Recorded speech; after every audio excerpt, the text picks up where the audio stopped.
శ్రీ మహాగణాధిపతయే నమః. ఐం మహాసరస్వత్యై నమః. శ్రీ గురుభ్యో నమః.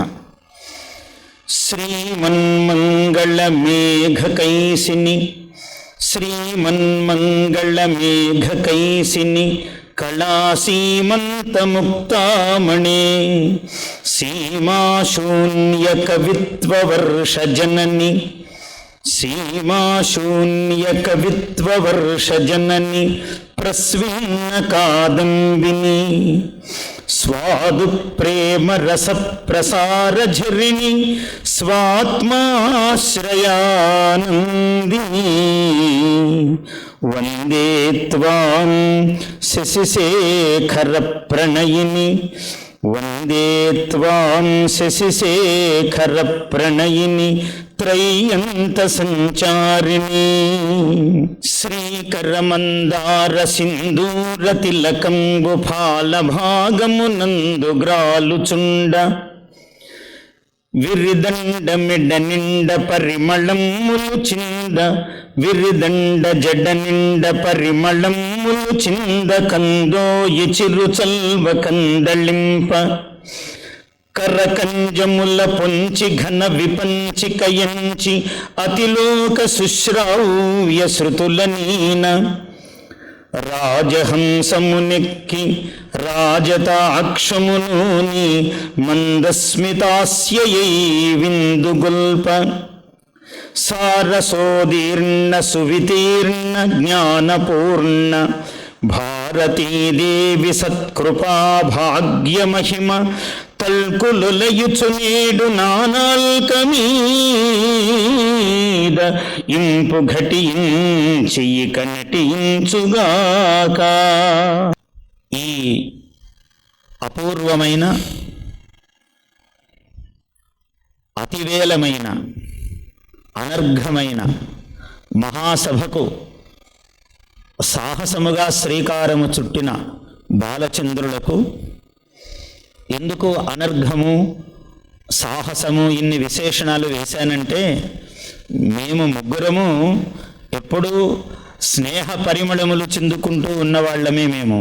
అయితే ఇది లోకానికి తెలియక ఏమో ఈ ముగ్గురు ఒక చోట కలుస్తారా, ఎవరిని పిలిస్తే ఏమో వీరొస్తారా వారొస్తారా అని కొన్ని అపోహ భవనములు నిర్మాణము చేసుకుని అందులో నివసిస్తూ ఉన్న వాళ్లే పెక్కురు. అందువలన ఈ సంకల్పము రావటమే ఒక అద్భుతం. నా వరకు నేను మోహన్ గారి గురించి కానీ గరికపాటి వారి గురించి కానీ అసలు ఎవరి గురించి కానీ ఒక్క మాట తూలను. పరోక్ష ప్రియా ఇవ హి దేవాః, ఈ మంత్రము నిత్యానుష్ఠానంలో ఉన్నవాణ్ణి. దేవతలు ఎప్పుడూ పరోక్ష ప్రియులు. ప్రత్యక్షముగా కలుసుకున్నప్పుడు ప్రతి మానవుడు ఇంకొకరిని ప్రశంసిస్తాడు. కానీ పరోక్షముగా ఎవరైతే గుణగరిష్ఠతను ప్రశంసిస్తారో అది దేవతా లక్షణము, దేవతలకు ప్రీతికరమైన లక్షణం అన్నారు. నేను అలా ఉంటాను. మా ఇద్దరు సోదరులు అలాగా ఉన్నారని నాకు తెలుసు. అందుకని మేమెప్పుడూ సమన్వయంతోనే ఉంటాము. లోకానికి ఆ విషయం తెలియదు కాబట్టి బాలచంద్రులు ఇవాళ ఇటువంటి ఈ నిర్ణయము చేసి ఈ సభను చేసి చూపించి లోకానికి యథార్థ దర్శనము చేయించారు అని నేను వారిని ఆశీర్వదిస్తూ ఉన్నాను. కొప్పరపు కవులు నాకు శర్మగారికి ఎప్పుడు సంగీత విద్య నడుస్తూ ఉంటుంది మధ్యలో. మా గురువులు నన్ను ఎప్పుడు అనేవాళ్ళు, ఒరే నువ్వు దారి తప్పి సాహిత్యంలో పడ్డావురా అని. నాకేమో సంగీతము మొదటి నుంచి ఆ నాదము అలవాటు. మా నాన్నగారు చాలా గొప్ప సంగీత విద్వాంసుడు. నాకన్నా కొన్ని కోటి రెట్లు మధురముగా పాడగలవాడు ఆయన. అలా పాడేవారు. నా గొంతు కన్నా కోటి రెట్లు చాలా శ్రవణీయంగా ఉంటుంది, రమణీయంగా ఉంటుంది ఆయన గొంతు ఉండేది. అలా నిత్యము శివపూజా ధురంధరుడు ఆయన. మహాన్యాసము మా ఊరు తాడిపత్రి పెన్నా నదీ తీరములో అక్కడ రామలింగేశ్వర స్వామికి అభిషేకము చేయడానికి 4 గంటలకో శివ సన్నిధికి వెళితే మా నాన్నగారు ఉచ్చైశ్వరముతో మంత్రము చెబుతూ నా రుద్రో రుద్రమర్చయేత్ అని మధ్యలో దాని విశేషాలు చెబుతూ ఉండేవారు. నన్ను వెంటబెట్టుకుని వెళ్ళేవాడు. నీవు రుద్రుడవు కాకుండా రుద్రార్చన చెయ్యలేవు అని దానికి అర్థం చెబుతూ ఇంకా అనేక విశేషాలు చెబుతూ ఉండేవాడు. ఇలా జీవితం ప్రారంభమైంది కాబట్టి ఆ నాదప్రియత్వం అలవాటైంది. ఆ రక్తగతంగా నాడీగతంగా లక్షణం ఉంది. అందువల్ల శర్మగారు నాతో ఎప్పుడు మాట్లాడినా కూడా ఇది ఏ రాగము, ఇది ఎలా ఉంటుంది, ఈ రాగంలో ఈ పద్యము అని మాట్లాడుతూ ఉంటారు. నాకు చాలా ఇష్టమైన పద్యము. వర్ణనా నిపుణ కవి అన్నారు. కవి అన్నవాడు, నేను ఎప్పుడు చెప్తుంటా, కవి అయినవాడు కేవలము కవి. నేను కవులనేమీ తగ్గించటం లేదు. కానీ అవధాని అయినవాడు రసపరవశుడై కవి కావాలి, స్వవశుడై అవధాని కావాలి. ఏకకాలములో రెండు భిన్న లక్షణములు కలిగి ఉండాలి అవధాని. పరవశుడు కాకపోతే కవిత్వము పొంగదు. అది పద్యం అవుతుంది కానీ చతుష్పాత్ కావచ్చు కానీ అది కవిత్వము కాజాలదు. కాబట్టి అవధాని అయినవాడు పరవశుడై రసావిష్కారము చేస్తాడు. అదే సమయములో కవి వలె పరవశించిపోతే ధారణ తప్పుతుంది, అవధాని కాలేడు. కాబట్టి ఏకకాలములో పరవశుడు కావాలి, స్వవశుడై ఉండాలి. సంగీత వాద్య లయ, సంగీత తాళ లయ వాద్య వశంగతాపి మౌలిస్థ కుంభ పరిరక్షణ ధీర్ నటీవా అన్నాడు. ఆయన కలము చేత, వాక్కు అనేటువంటి ఆ ఘంటిక చేత రాస్తూ ఉంటాడు అవధాని. అలా చేసిన వాడే అవధాని అవుతాడు. అటువంటి అవధానులలో ఇవాళ నాకు చాలా ఇష్టడు మేడసాని మోహన్ గారు. ఎందుకంటే ఒకరు ఒకటి చేస్తే ఇంకొకటి చెయ్యాలి అనే ఒక తపన ఉంటుంది. అది జరగాలి. ఇది ఆరోగ్యకరమైన లక్షణం. ఆయన అది చేస్తే నేను ఇది చెయ్యాలి అని. అలా ఒక్కొక్కరు ఒక్కొక్క విధము. విశ్వాచీ ప్రతిభ అన్నారు. ఏది ఒక రూపమై ఉండదు. ఉంటే అది కాదు. ఒక కవిత్వమే తీసుకోండి. కవిత్వము శబ్దమా, కవిత్వము అర్థమా, కవిత్వము అలంకారమా, కవిత్వము రసమా, కవిత్వము వ్యంగ్యమా, ఎవ్వరూ ఇప్పటికి నిర్ధారించగలిగిన వాళ్ళు లేరు. చెప్పలేరు ఎవరూ కూడా ఏది కవిత్వము అని. అలా వెతుక్కుంటూ వెళ్ళవలసినదే కవిత్వము కోసము. ఏమీ లేదు. ఓ దోమ గురించి కవిత్వం ఏముంది? తెగ కుట్టి వదిలిపెట్టిన వగణిత వైజాగు దోమల అశ్వత్థామల్ అన్నాడు శ్రీశ్రీ. ఆహా, ఏమి కవిరా అనిపిస్తాడు. తెగ కుట్టి వదిలిపెట్టినవి అగణిత వైజాగు దోమలు అశ్వత్థామల్. ఎక్కడికి తీసుకెళ్ళి కలిపాడు? అశ్వత్థామ హతః కుంజర, ఆ కుంజరమును తెచ్చి ఇక్కడ బంధించాడు ఈ కందపద్యంలో. పొగరెక్కిన రెక్కేంగులు అన్నాడు. కాబట్టి కవి అయిన వాడికి పదమును ఎలా అభిమంత్రిస్తాడో వాడికి తెలుసు. కవి అయిన వాడికి ఆ పరిమళాత్మకమైన శబ్దజాలము దొరుకుతుంది. తక్కిన వాడికి వేరే పదాలు కనిపిస్తాయి. తయేవ శబ్దాహ తేచైవ అర్థపరంపరాహ. అవే అర్థములు, అవే శబ్దములు. నన్నయ్య నాటి నుంచి మాట్లాడితే కాళిదాసు నుంచి, పాణిని నుంచి కొత్తగా ఎవడు పదమును సృష్టించినది లేదు. కానీ ఆ పద సంయోజన శైలి ఒకటి ఉన్నది, కవిత్వం. నీలాంబుజారామ కేళీమరాళంబు. ఏమి ఎత్తుగడండి! ఎంత మహాకవి అయి కవితా పరమేశ్వరుడై కూర్చోవాలి.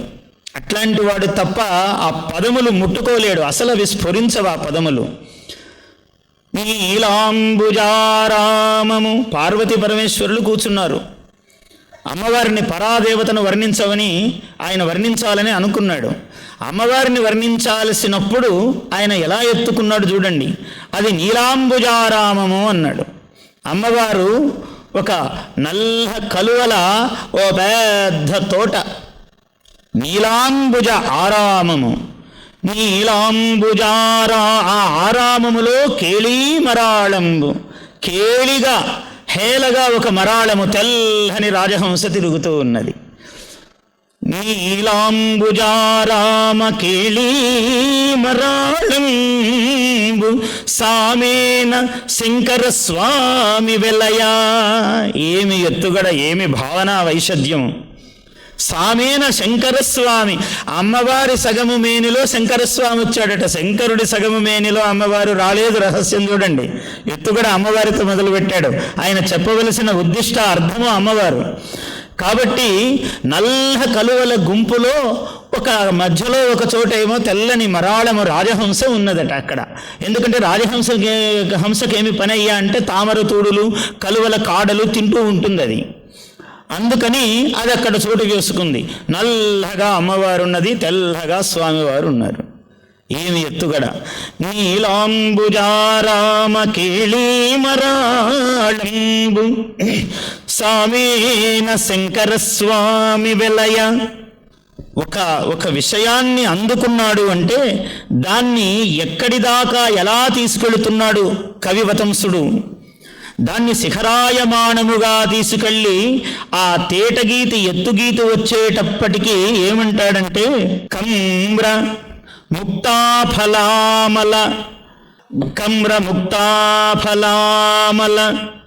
గగనవాహిని పయఃకణ పంక్తి వందే అటంసు.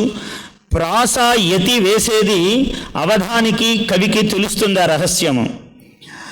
వాహిని పయఃకణ పంక్తి వందే అటంచు అన్నాడు. ఆ యతి ఎంత అందంగా వేశాడంటే ఇది ఆ మహాకవులకు రహస్యం తెలుస్తుంది. యతి ఎక్కడ ఆపుతాడో వాడు కవి ఆ క్షణంలో అవునా కాదా తేలిపోతాడు. ఆలయ నీతిలోటు కొలనక్కట అని మొదలు పెడతారు తిరుపతి వెంకట కవులు. అందులో ఆరయ లోతు నీటి కొలను అక్కట ఒక 1000 రేకుల కమలము, ఒక్కొక్క రేకు వీడిపోతూ ఉన్నది. అంటే 100 మంది కౌరవులు ఒక్కొక్కడు రాలిపోతూ ఉన్నాడు యుద్ధరంగంలో. ఆ సన్నివేశంలో తిరుపతి వెంకట కవులు దాన్ని ఎలా తీసుకున్నారంటే ఒక మహాపద్మము రేకు రేకు రాలిపోతున్నది అన్నాడు. కవి అయిన వాడికి వాడి భావనా ప్రపంచము చాలా విశాలమైనది. అద్భుతమైనటువంటి మంత్రాత్మకమైన శబ్దజాలము ఆయనకు ప్రత్యక్షమవుతుంది. అటువంటి ఆ దేవత ఆమె ఈ లోక రక్షదీక్షగును దేవికి ఇదే నమస్సు అన్నాడు. ఆ నమస్సు అన్న 3 అక్షరాలు ఒక హిమాలయ శిఖరముపై త్రిశూలం ఒకటి ఇలా నాటినట్టు అనిపిస్తుంది. ఇదే నమస్సు దేవికి, ఇదే నమస్సు. ఆ 3 అక్షరాలు త్రిశూలముని ఇలా శిఖరాగ్రమ మీద నాటితే ఎలా ఉంటుందో ఇదే నమస్సు. దీక్షగును దేవికి ఇదే నమస్సు అన్నాడు. ఇది నమస్కారం అమ్మవారికి అన్నాడు. ఆ అనటము 3 అక్షరాలు అక్కడ త్రిశూలములాగా నాటాడు శిఖరాగ్రము పైన. కవి అయిన వాడికి ఈ శిల్ప సౌందర్యము అకృత ప్రయత్నముగా సిద్ధిస్తుంది. కృత ప్రయత్నం అయితే తెలిసిపోతుంది ఇక్కడ చెక్కుతున్నాడు శిల్పమని. అలా చెక్కడము కాదు. అల్లసాని పెద్దన గారు ఒకసారి కావ్యము రాసి ఆయన దాదాపు జీవితమంతా దాన్ని పోగరబట్టి చెక్కి చెక్కి చెక్కి చెక్కి శిల్పము తయారు చేశాడని అంటారు. కానీ ఇక్కడ అది కాదు. అది తక్కువ అని నేను అనను, అది ఒక శైలి. కానీ ఇది అద్భుతమైన శైలి. చెప్పటములోనే అటువంటి శిల్ప సౌందర్యము రావటము అంటే వాడెంత మహాత్ముడు. వాడు వాగ్దేవి వదన పారిజాతము నుంచి అలా ఊడిపడ్డవాడే కావాలి, కానీ వాడు ఇంకొకడు కాజాలడు. అటువంటి వాళ్ళు కొప్పరపు కవులు. అటువంటి మహనీయులు ఎవరికి ఆదర్శములు గారు. నిన్న మొన్న మేము అవధానములు చేస్తూ ఉన్నాము అని అంటే ఆ మహాత్ములు ఎప్పుడు ప్రారంభించారు, ఎలా ప్రారంభించారు? మాలాంటి వాళ్లకు అటువంటి కోరిక ఎలా కలగదు? మాకు అనిపిస్తుంది, గంటకు 400 చెప్పారా? ఎలా చెప్పారు? మనం ఇంకో జన్మ ఎత్తాలా? ఈ జన్మలోనే ఏమన్నా ఒకసారి అలా వెళ్ళి ఒకసారి ఆ కొండని తగలగలమా? తగలకపోతే ఎందుకు జన్మ? ఒక్కసారైనా అలా తగల్లేమా? ఎందుకంటే 400 పద్యాలు, ఊరికే పద్యాలు పట్టుకుని చదవటం కూడా సాధ్యం కాదు వేగముగా. 400 పద్యాలు అలా ఆశువుగా చెప్పటం ఎట్లా సాధ్యం? వాడు ఏ దేవతను పూజించి ఉండాలి, లేదా ఏ దేవతా స్వరూపమై ఉండాలి? అలా అందరికీ ఆశ్చర్యమే, మాకు కూడా ఆశ్చర్యములే కలుగుతాయి. మాకు ఇచ్చిన ప్రతిభ పరమేశ్వరుడు మాకిచ్చినా, కానీ ఇంకొక అసాధారణమైన ప్రతిభను చూసినప్పుడు ఎవడండి ఇంకో అసాధారణ ప్రతిభను మెచ్చనిదే వీడు ప్రతిభావంతుడు ఎట్లవుతాడండి? అలా జరగదు కదా. వీడికి ఆ ప్రతిభ ఉంది కాబట్టి ఇంకో ప్రతిభ తెలుస్తుంది. శిఖరాలన్నీ ఒకచోట ఒకదాన్నొకటి అద్దంలో చూసుకుంటాయి. అవే శిఖరాలు, అవే నికరాలు ఎప్పటికీ. అలా వాటి యొక్క స్వరూపము మహాత్ములైన వాళ్ళు ఎవరి శైలి వాళ్ళది. తిరుపతి వెంకట కవులేమి వారు పరమాకర్షణ స్వరూపము. తిరుపతి వెంకట కవులు వీరిదేమో తపస్సు, అది ఆకర్షణ. కొప్పరపు కవులది తపస్సు, ప్రతి శబ్దములో శబ్ద బ్రహ్మోపాసకులు వాళ్ళు. తిరుపతి కొప్పరపు కవులు. ఆ శబ్ద బ్రహ్మోపాసనము ప్రతి అక్షరములో కనిపిస్తుంది అది మనకు. ఆ ఎత్తుగడ నేను ఎప్పుడు ఆశ్చర్యపోతాను. శర్మ ఎందుకు ఈ పద్యాన్ని ఇన్నిసార్లు అడుగుతుంటాడు అని నేను అనుకుంటాను. ఇందుకు కదా అడుగుతాడు శర్మ ఇన్నిసార్లు. ఆ నీలాంబుజారామ కేళీమరాళంబు అంటే ఏమి మంత్రము అది, ఏముంది ఆ శబ్దంలో, అలా పట్టుకుపోతుంది మనల్ని, ఎక్కడికో ఒక ఏకాంత తపస్యాస్థలికి తీసుకెళ్తుంది మనల్ని. అటువంటివి ఆ ప్రతి పదవున కనపడతాయి మనకు కొప్పరపు కవుల అవధాన సాహిత్యంలో. మహాత్ములు ఒక్కొక్కప్పుడు మరి ఏమిటయ్యా తక్కువ పద్యాలు ఉన్నాయి అని అంటే అలాగే ఉంటాయి. సూతే సూకర యువతి అని అన్నాడు. ఏనుగు ఒక్క పిల్లనే పెడుతుంది, 2-4 కనదు ఏనుగు. మీకు వరాహం అయితే కొన్ని 100 పిల్లలు పెడుతుంది. తేడా లేదా? అందువల్ల మహాత్ముల పద్యములు చాలా అరుదుగాను, కొద్దిగాను, తక్కువగాను, విరళముగాను, ఆణిముత్యముల వలె, అనర్ఘరత్నముల వలెనే మనకు దొరుకుతాయి. వాటిని పుణ్యాత్ముడు శర్మ వంటి మనవణ్ణి వాళ్ళు భవిష్యత్తులో ఇలా స్థాపనముగా ఉంచి వెళ్ళారు మహనీయులు. అందువల్ల వాళ్ళు పుణ్యాత్ములు. ఏమిటంటే స్నేహాలంబిత వంశసూత్రుడు వచశ్రీహాసుడు ఆఢ్యుండు. స్నేహాలంబిత వంశసూత్రుడు, ఆ వంశమునకు సూత్రము పెద్ద దారములాగా ఇలా స్నేహముతో పట్టుకున్నాడు ఆయన. స్నేహాలంబిత వంశసూత్రుడు వచశ్రీహాసుడు ఆఢ్యుండు. ఈ మీ దౌహిత్రుండగు శర్మ కొప్రపు లసద్వంశంబు దీపింపగా. ఈయనేమో మాచిరాజు వాడు, మా శర్మ. కానీ కొప్పురపు వంశము ఎలా దీపించాలి? దౌహిత్రుడు పౌత్రుడి కన్నా గొప్ప అధికారి కాబట్టే దౌహిత్రుడిగా ఈయనను ఉపస్థాపనం చేసి వాళ్ళు వెళ్ళారు మహాత్ములు. తమ పుణ్య రాశిని సంరక్షించడానికి ఒకడిని పెట్టి వెళ్ళిపోయారు మహాత్ములు. వాళ్ళ తపస్సు ఎలా ప్రసరిస్తుందో. స్నేహాలంబిత వంశసూత్రుడు వచశ్రీహాసుడు ఆఢ్యుండు. మీ దౌహిత్రుండగు శర్మ కొప్రపు లసద్వంశంబు దీపింపగా. సాహిత్యాక్షర తర్పణంబు నిడే దీక్షం మీకు గ్రంథాకృతిం. సాహిత్యాక్షర తర్పణము నిరంతరము ఆ పితృ కార్యమును నెరవేరుస్తున్నాడు ఆయన. సాహిత్యాక్షర తర్పణంబు నిడే దీక్షం మీకు గ్రంథాకృతిం. వ్యాహారశ్రుతి సుబ్బరాయ కవిరాయ వేగ పద్యాశ్రయ. వ్యాహారశ్రుతి, వ్యాహార ఉక్తిర్లపితం భాషితం వచనం వచః అని. వ్యాహారం అంటే భాష, వ్యవహారము. వ్యాహారశ్రుతిన్ సుబ్బరాయ కవిరాయ వేగ పద్యాశ్రయ. అటువంటి కొప్పరపు కవులు, తిరుపతి వెంకట కవులు, మహాత్ములు వీళ్ళందరూ కూడా సాహిత్యాన్ని సుసంపన్నము చేసి మాబోటి వాళ్లకు ఇవాళ మేడసాని మోహన్ గారేమి, గరికపాటి వారేమి, నేనేమి, మేమందరము చూస్తున్నామంటే ఆ మహాత్ములు ఒక క్షుణ్ణం, అది పరిక్షుణ్ణ లేఖయా అంటాడు కాళిదాసు.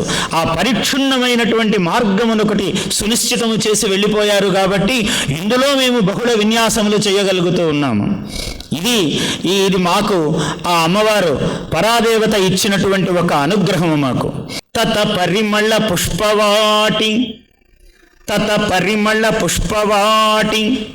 ధారణ ఘనరత్నపేటి. తత పరిమళ పుష్పవాటి ధారణ ఘనరత్నపేటి. మహాసహస్రావధాన ధాటి గరికపాటి. ఒక్క రోజులో 750 పద్యాలను ఇలా అలవోకగా విదల్చి వేశాడు ఆయన. ధారణా బ్రహ్మ అనే ఆగుతా, ఎందుకంటే నా శైలికి అవతలి అక్షరం అనటం పడదు కాబట్టి. నా శైలికి అటువంటి కటువు పదాలు పలకలేను, నాకు మనస్సు పదు, వాక్యం రాదు. అందువల్ల బృహ విస్తారే అనే ధాతువు. బ్రహ్మ అంటే మరి ఆయనే ప్రారంభకుడు కావాలి, అలా కాదు కదా, మహాత్ములు ఎందరో ఉన్నారు. కాబట్టి బృహ విస్తారే అనే ధాతు ఉంది, విస్తరింపజేసిన వాడు అనే అర్థంలో బ్రహ్మ. కాబట్టి ధారణా బ్రహ్మ అని నేను సొగసుగా అక్కడికే ఆపుతాను నేను. అందువల్ల చిన్న విషయము కాదు. నేను మహాసహస్రావధానము చేసిన నాడు ఆయన ఎంకోరే వడుసా అని ఒక అద్భుతమైన సమస్య ఇచ్చి శంకీరే వడుసా అనంగా ఇది ఇస్కిస్కేలపోపమ్మనన్ అని ఒక సమస్య ఇచ్చి అప్పుడు ఇంకా ఆయన ప్యాంట్లు గింట్లు వేస్తున్నాడు. ఇప్పుడు వేస్తారో లేదో తెలియదు నాకు. నేను మొదటి నుంచి ఈ ప్యాంట్లకు కొంచెం నా చిన్ననాడే వదిలేశాను అవన్నీ. ఏదో ఎవరి శైలి వారిది. ఏది ఒకటి ఒప్పనను ఒకటి తప్పనను. మోహన్ గారు ఎలా అన్నారో నేను ఏది వివాదానికి వెళ్ళనని. అసలు వివాదం నా మనస్సులోనే ఉద్భవించదు ఎప్పుడు. నాకు కవితా వివాదము లేదు అన్నారు వారికి. మాకు కవితా వివాదం ఉన్నది. కవితా వివాదము కవులకుండవలసిన సహజ పరిమళ స్థితి కలిగిన మనస్సు మాకున్నది. మాకు ముగ్గురికే కాదు, మేము 300 మందినైనా నాకు అనిపిస్తుంటుంది ఒక్కోసారి, వాడికి వీడు పడదు వీడికి వాడు పడదు అని అంటుంటారు కదా. మామూలుగా ఒక మనిషికి 100 మంది లేదా 1,00,000 మంది పడకపోవడానికి ఏముంది ప్రపంచంలో అని ఆశ్చర్యపోతుంటా నేను. ఒక మనిషికి ఇంకొకరికి పడకపోవడానికి ఏమున్నది? పడటానికి ఏమి కష్టము? వీడి మనస్సు అంతా ఎంత విశాలమే మనస్సు. 1,00,00,000 మంది మీద ఒకడికి అభిమానం ఉండరాదా?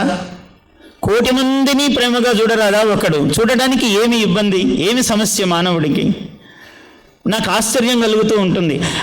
వాళ్ళిద్దరికీ పడదండి అంటే ఎందుకు పడదబ్బా ఆశ్చర్యం అనిపిస్తూ ఉంటుంది నాకు.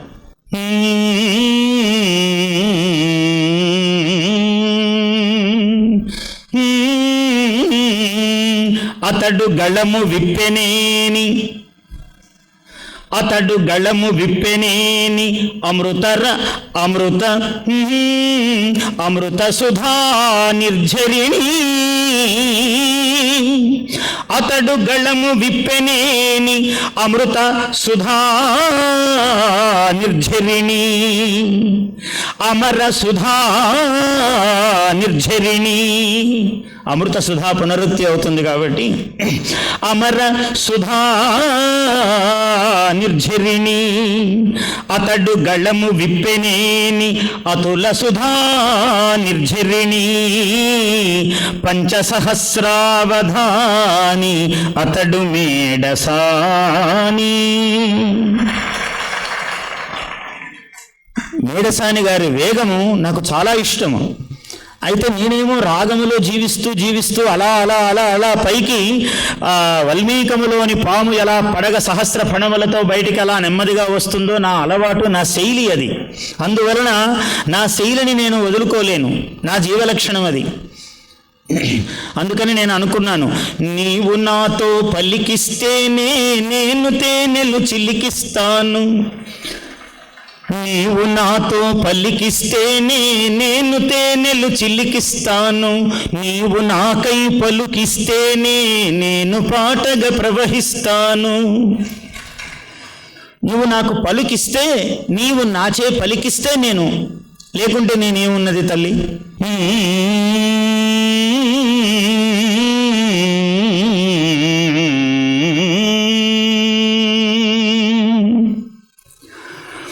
ప్రమధులందరు పాడ ఫణిగణములు నాడ పార్వతీ ప్రముఖులు పరగి సయ్యని చూడ కాల్గజ్జ సవరించనన్నాత్ర్యంబకుడు కీల్గంటు విదలించె మిన్నుల్ గ్రక్కదల.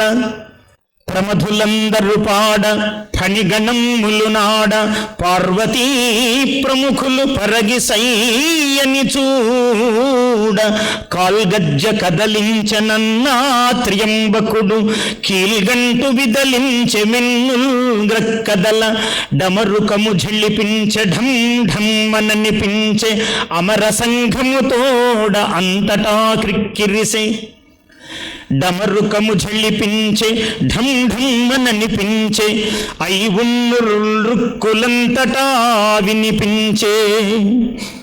ఐవున్ రుల్రుక్ ఏవం అయ్యౌ హయవరట్ లంగ్ ఞమగణనం ఝభంజి ఘడధష్ జబగడదష్ కపచటత చటతౌ కపై శశసర్ హల్ ఇది మాహేశ్వరాణి సూత్రాణి అన్నాడు.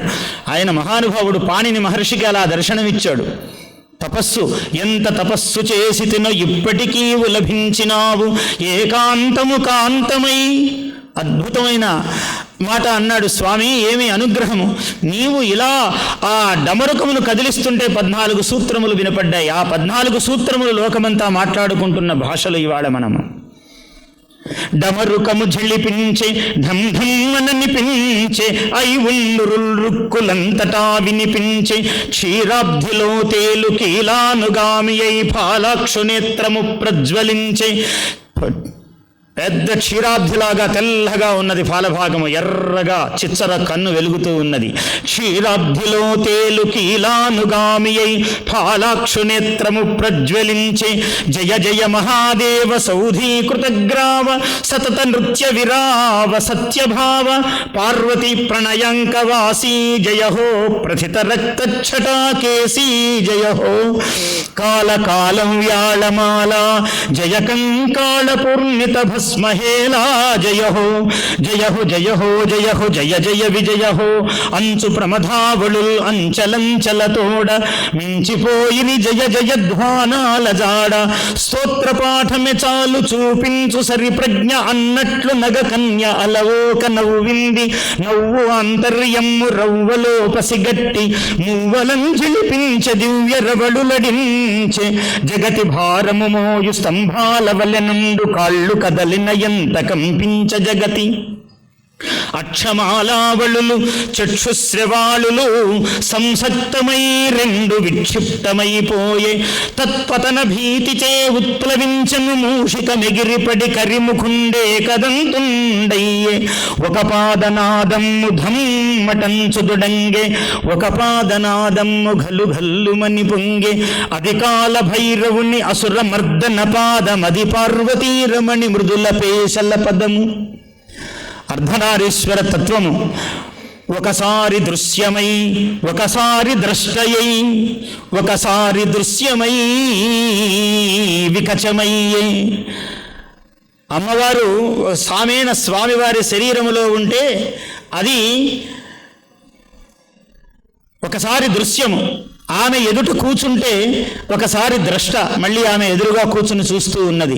ఇలా ఇది నా 14వ ఏట 13వ ఏట 14వ ఏట నేను శతావధానం అష్టావధానం చేశాను. 14వ సంవత్సరానికి ఈ పదాలకు అర్థాలు కూడా తెలియగా ఉన్నాడు నాకు. ఆనాడు నేను రచించినది ఇవాళ ఎందుకో మీ ముఖాంబుజాతములు చూడగానే ఇది చెప్పాలి అని నా మనస్సులో వచ్చి కూర్చున్నది. ఇంతకన్నా గొప్ప వేదిక ఏమున్నది? ఇద్దరు మహావధానులు అటు ఇటు కూర్చొని ఉండగా మరి ఇక్కడగాక ఎక్కడ చెప్పవలే, అందుకని అది గుర్తొచ్చినదేమో నాకు అని అనిపిస్తూ ఉన్నది. పాదములు పాదములు పాడుకొను వేదములు. అసలు వృత్తములు ఎంత దివ్యములు ఉన్నాయంటే మనకు మహాద్భుతము. మంగళ మహాశ్రీ అనే వృత్తం ఉంది. ఆ స్వామి పాదాలు ఎట్లా ఉన్నాయి?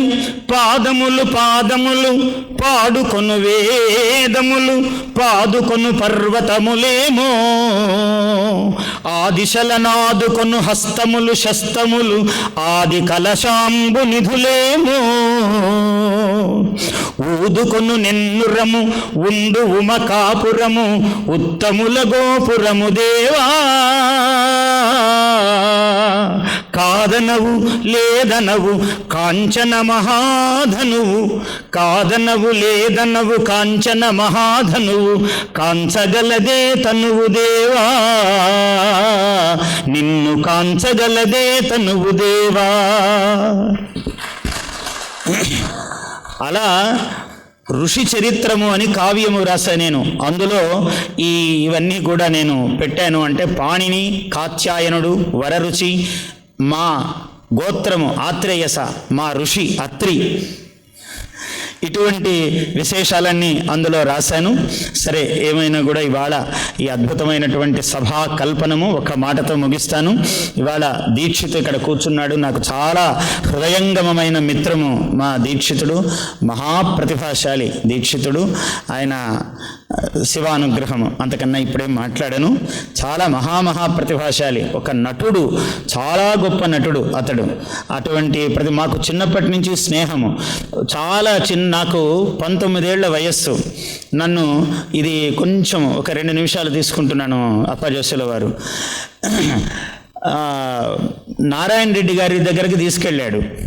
ఈయన హైదరాబాదులో అప్పుడు పాదుకున్నవాడు. నేను అప్పుడప్పుడే అడుగు పెట్టాను హైదరాబాదుకు. 19 సంవత్సరాలు నాకు. నారాయణ రెడ్డి గారు చిక్కడపల్లిలో ఉన్నారు అప్పుడు. తీసుకెళితే నారాయణ రెడ్డి గారి గురించి పద్యం చెప్పాలి, మెట్లెక్కుతూ అనుకుంటున్నాను. ఒక నిమిషం ఏముంది, మొదటి అంతస్తులోనే ఉన్నాడు ఆయన.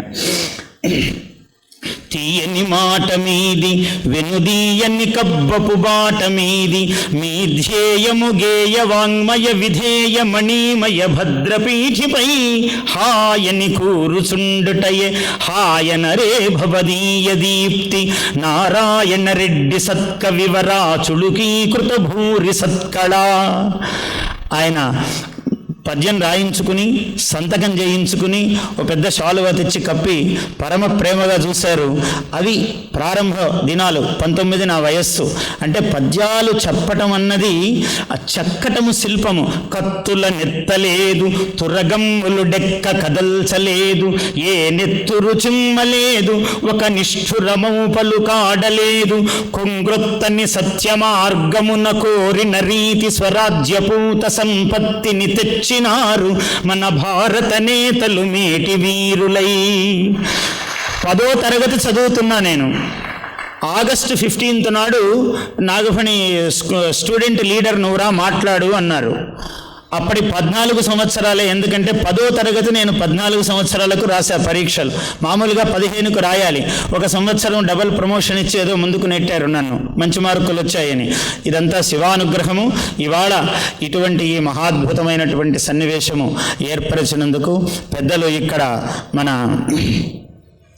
ఆయన మహాయాగ ప్రవక్త, ఆయన అపర భీష్ముడు, వారికి నేను సభాముఖంగా ఆశీర్వచనము తెలియజేస్తూ, మా అత్యంత హృదయంగమ మిత్రుడు లక్ష్మీనారాయణ, ఇది అద్భుతమైనటువంటి ఈ సభ. ఇక్కడ ఈ గుంటూరు, నేను ఐం హ్రీం శ్రీం క్లీం, హ్రీం నాదము మోహన హకార శబ్దం ఉంది కాబట్టి హ్రీంకారం మగు మోహనాక్షుడు. ఆయన హ్రీంకారం అని అనుకుంటాను నేను. గరిక పాటి అక్కడ కకారం ఉన్నది కాబట్టి ఆయన క్లీంకారము. క్లీం ఆకర్షక బీజము, హ్రీం అమ్మవారి సింహాసనము, నేనేమో శ్రీంకారం అని అనుకుంటాను. ఇలాగా ఈ 3 కలిపితేనే ఒక మహామంత్రము, అదే బాలామంత్రము. గరికి, ఓహో కీ, ఇంకా బాగా. కాబట్టి క్లీంకారము చాలా సముచితము అని చెప్తున్నారు ఆయన, సమర్థిస్తున్నారు. 3 కలిపితేనే బాలామంత్రం అవుతుంది. అందువల్ల బాలచంద్రుడు ఇక్కడికి 3 కలిపి పిలిచాడు. అమ్మవారు బాలాస్వరూపిణిగా ఇవాళ అందరినీ అనుగ్రహించుగాక. మా మార్గములలో మహోన్నతముగా మేమందరము ఇంకా సాహిత్య అవధాన సరస్వతి చరణాంబుజ సేవ చేయడానికి ఇవన్నీ కూడా ఉద్దీపకములు అని నేను భావిస్తూ జయోస్తు.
ముగ్గురిని కలిపితేనే బాలా మంత్రం అవుతుంది.